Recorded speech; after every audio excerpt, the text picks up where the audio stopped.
ಎಲ್ರಿಗೂ ನಮಸ್ಕಾರ. ನಾವಿವತ್ತು ಮಾಡಿರೋ ರೆಸಿಪಿ ಬಂದು ರವೆ ಉಪ್ಪಿಟ್ಟು. ನಾನು ಇಲ್ಲಿ ಬೆನ್ಸಿ ರವೆ ತೊಗೊಂಡಿದ್ದೀನಿ. ಇದಕ್ಕೆ ಏನೇನು ಬೇಕಂತಂದರೆ ಕಡಲೆಬೇಳೆ, ಉದ್ದಿನಬೇಳೆ, ಈರುಳ್ಳಿ, ಮೆಣಸಿನ್ಕಾಯಿ, ಟೊಮ್ಯಾಟೊ, ಕರಿಬೇವು, ಕೊತ್ತಂಬರಿ. ಇವಾಗ ಏನು ಮಾಡಬೇಕಂದ್ರೆ ಸ್ವಲ್ಪ ಆಯಿಲ್ ಹಾಕ್ಕೊಂಡು ಇದನ್ನು ಹುರ್ಕೊಂಡು ಹೋಗಬೇಕು. ಚೆನ್ನಾಗಿ ಹುರಿಬೇಕು, ಅಂದ್ರೇ ಚೆನ್ನಾಗಿ ಟೇಸ್ಟ್ ಬರೋದು. ಕಂಟಿನ್ಯೂಸ್ ಈ ಥರ ಕೈ ಆಡಿಸ್ತಾರೆ. ಹೈ ಫ್ಲೇಮಲ್ಲಿಟ್ಟೆ ಹುರಿರಿ, ಪರವಾಗಿಲ್ಲ. ಹುರಿಯೋವಾಗ ಈ ಥರ ಹೊತ್ತಕ್ಕೆ ಸ್ಟಾರ್ಟ್ ಆಗುತ್ತೆ ಸ್ವಲ್ಪ ರವೆ. ಆವಾಗ ನಾವು ಅದು ಬೆಂದಿದೆ ಅಂತ ಅದನ್ನ ಒಂದು ಪಾತ್ರೆಗೆ ಹಾಕೋಣ. ಸಾಸಿವೆ,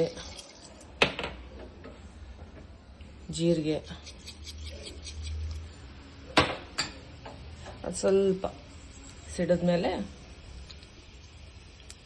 ನೋಡಿ ಸಿಡಿತಾ ಇದೆ.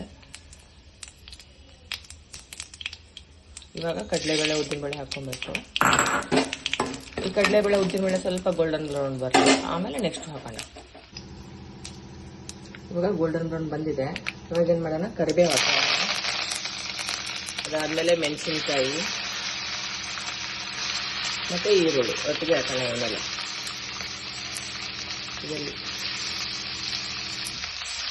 ಇದೆಲ್ಲ ಚೆನ್ನಾಗಿ ಬೇಯಲಿ, ಸ್ವಲ್ಪ ಟ್ರಾನ್ಸ್ಪರೆಂಟ್ ಆಗೋ ಥರ ಚೆನ್ನಾಗಿ ಬೇಯಲಿದೆ.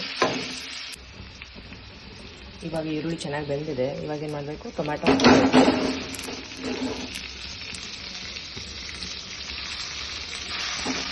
ಸ್ವಲ್ಪ ಸಕ್ಕರೆ, ಆಮೇಲೆ ರುಚಿಗೆ ಎಷ್ಟು ಬೇಕು ಅಷ್ಟು ಉಪ್ಪು ಹಾಕ್ಕೊಂಡು ಟೊಮ್ಯಾಟೊ ಎಲ್ಲ ಚೆನ್ನಾಗಿ ಬೇಯಲಿದೆ.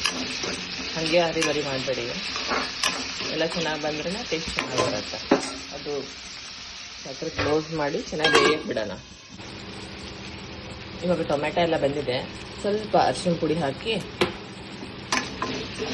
ನಾವು 1 ಕಪ್ ರವೆ ತಗೊಂಡ್ವಿ ಅಂತಂದ್ರೆ 1:2 ಅಂದರೆ 2 ಕಪ್ ಅಷ್ಟು ನೀರು ಹಾಕೊಬೇಕಾಗತ್ತೆ. ಅಂದರೆ ಚೆನ್ನಾಗಿ ಬರುತ್ತೆ. 1:2 ತಗೊಳ್ಳಿ ಯಾವಾಗಲೂ.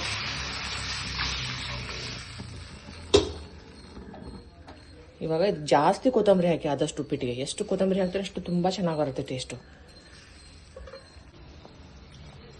ಈ ಥರ ನೀರು ಕುದಿಯಕ್ಕೆ ಸ್ಟಾರ್ಟ್ ಆದಮೇಲೆ ನಾವು ರವೆನ ಹಾಕೊಬೇಕು.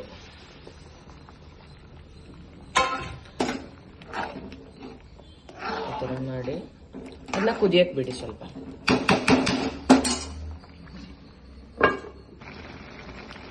ಇಷ್ಟು ಬಂದಾಗ ಏನು ಮಾಡ್ಬೇಕು, ನಾವು ಈ ಥರ ಸ್ಪೂನಿಂದ ಇದು ಮಾಡಿ ಅದನ್ನ ಲೋ ಫ್ಲೇಮಲ್ಲಿಟ್ಟು, ಲಾಸ್ಟಲ್ಲಿ ಈ ಥರ ಆಗುತ್ತೆ.